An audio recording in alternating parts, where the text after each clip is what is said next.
मुख्यमंत्री ज्योतिरादित्य सिंधिया इन दिनों मध्य प्रदेश में मौजूद हैं। मध्य प्रदेश में ज्योतिरादित्य सिंधिया की जहां मुलाकात एक तरफ कांग्रेस पार्टी के वरिष्ठ नेता और पूर्व नेता प्रतिपक्ष गोविंद सिंह से होती है, उनके आवास पर घंटों बैठक जारी ज्योतिरादित्य सिंधिया की जारी रहती है और सार्वजनिक रूप से ज्योतिरादित्य सिंधिया इस बात का खुलासा भी नहीं करते हैं। तो वहीं दूसरी तरफ अचानक ज्योतिरादित्य सिंधिया राजभवन पहुंच जाते हैं, राज्यपाल से मुलाकात करते हुए नजर आते हैं और राजनीतिक गलियारों में चर्चाएं ज्योतिरादित्य सिंधिया को लेकर शुरू हो जाती हैं। आखिरकार कांग्रेस पार्टी के नेताओं से मुलाकात, फिर राज्यपाल मंगूभाई पटेल से मुलाकात, ज्योतिरादित्य सिंधिया चाहते क्या हैं? क्या भारतीय जनता पार्टी से नाराजगी ज्योतिरादित्य सिंधिया की बढ़ गई है? क्या विधायकों का दबाव ज्योतिरादित्य सिंधिया को मजबूर कर रहा है? क्या भारतीय जनता पार्टी का साथ दामन और वो छोड़ दें?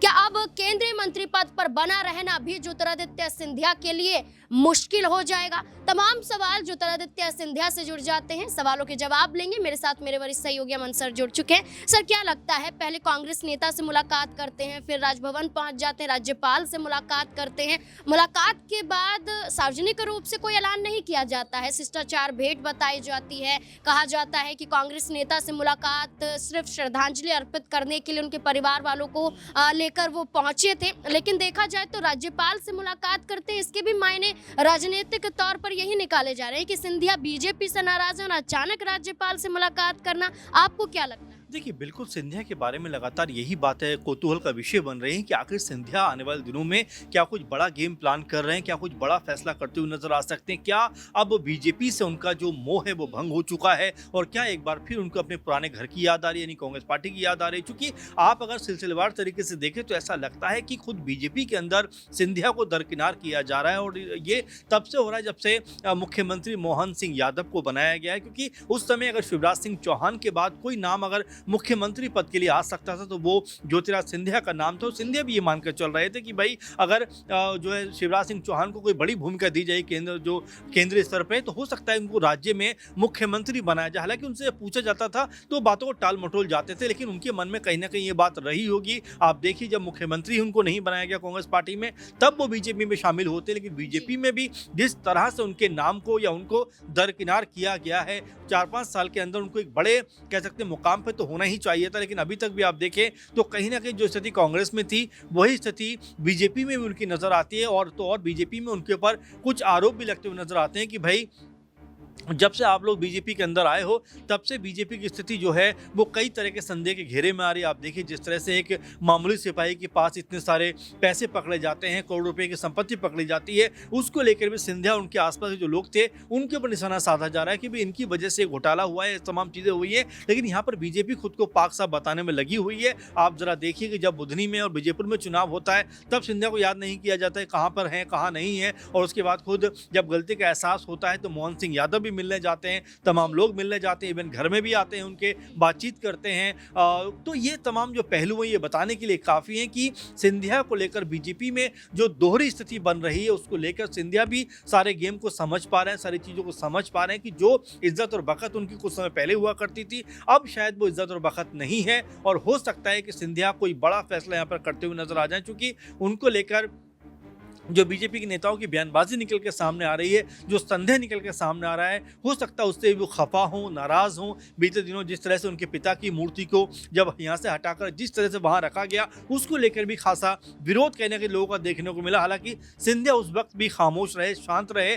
लेकिन मन में ज़रूर उनको तूफान चल रहा है कि बीजेपी के लोग जिस तरह से उनको अपमानित करने का काम कर रहे हैं और इसी बात को लेकर जो कह सकते हैं सियासी लोग हैं, सियासी गलियारों में जो हलचल हैं वो तेज़ी से बढ़ती हुई नजर आ रही है कि सिंधिया अब कोई बड़ा फैसला कर सकते हैं। क्योंकि कांग्रेस पार्टी के चाहे दिग्विजय सिंह हो, चाहे जीतू पटवारी हो या और तमाम नेता हो, लगातार एक के बाद एक टिप्पणियां करते हुए नजर आ रहे हैं कि सिंधिया के ऊपर लगातार मोहन सिंह यादव सरकार के अंदर दबाव बनाया जा रहा है, उनको एक तरीके से दरकिनार किया जा रहा है। और यहाँ पर सिंधिया जो है सारी स्थिति को भांप रहे हैं, इसीलिए वो जिस तरह से गुप्त मीटिंग भी करते हैं कांग्रेसी नेता के साथ में, इसके अलावा वो राज्यपाल से भी मुलाकात करते हैं। हो सकता है इससे कुछ सियासी मायने हो, क्योंकि बेवजह जाओ कुछ भी नहीं होता, राज्यपाल से मिलने के कई मतलब हो सकते हैं। वैसे में सिंधिया क्या कोई बड़ा कदम यहाँ पर उठा सकते हैं और क्या यहाँ बीजेपी जो अभी तक बड़ी शान के साथ में मध्य प्रदेश में चल रही थी, क्या उसको बड़ा झटका लगता हुआ नजर आ सकता है? कई तरह के सवाल है जो फिलहाल इस समय मध्य प्रदेश की राजनीति में गूंजते हुए दिखाई पड़ रहे हैं। सर, ज्योतिरादित्य सिंधिया के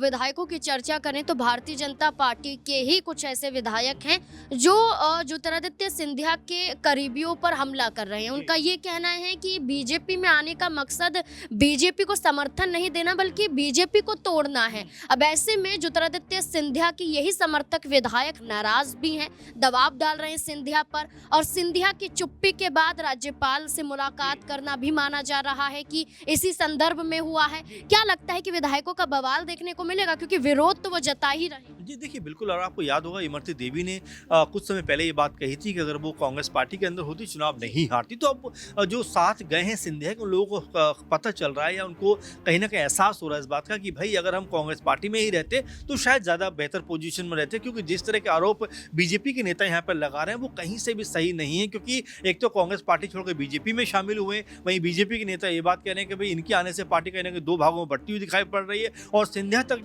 जब ये खबर पहुंच रही होगी तो वो भी काफ़ी ज़्यादा मायूस होंगे, नाराज़ भी होंगे, खफा भी होंगे। और इसीलिए अभी तक उनके मुख से कोई बड़ी बात तो नहीं निकली है, लेकिन ये हर कोई मान के चल रहा है कि सिंधिया की खामोशी भी अपने आप में हजार शब्दों के बराबर है। जिस तरह से वो राज्यपाल से मीटिंग कर रहे हैं, कांग्रेसी नेताओं से मीटिंग कर रहे हैं, इसके अलावा राहुल गांधी के साथ में उनकी फोटो वायरल होती है, उनको लेकर जीतू पटवारी की बयानबाजी सामने आती है, दिग्विजय सिंह उनको जो है कि उनको लेकर बयानबाजी करते हुए नजर आते हैं। ये तमाम जो पहलू हैं ये इस बात की तरफ जरूर इशारा कर रहे हैं नाज़मीन की सिंधिया भी जो बीजेपी के अंदर कह सकते हैं नेतागिरी तो कर रहे हैं, राजनीति तो कर रहे हैं, सियासी जो चीज़ें हैं वो तो कर रहे हैं, लेकिन फिर भी उसके बावजूद मन में कहीं ना कहीं इस बात की खलीज जरूर है कि भाई अगर मैं कांग्रेस पार्टी में होता तो शायद मैं बेहद स्ट्रॉन्ग पोजीशन में होता। आपने देखा कुछ दिनों पहले एक तस्वीर भी सामने आई थी जहां पर ज्योतिरादित्य सिंधिया बहुत पीछे खड़े हुए थे, उनके आगे तमाम सारे नेता थे। वहीं दूसरी तस्वीर थी जहां पर वो राहुल गांधी के बगल में संसद में बैठे हुए नजर आते थे। तो ये दोनों तस्वीरों का कंपेयर करके कहा गया कि भाई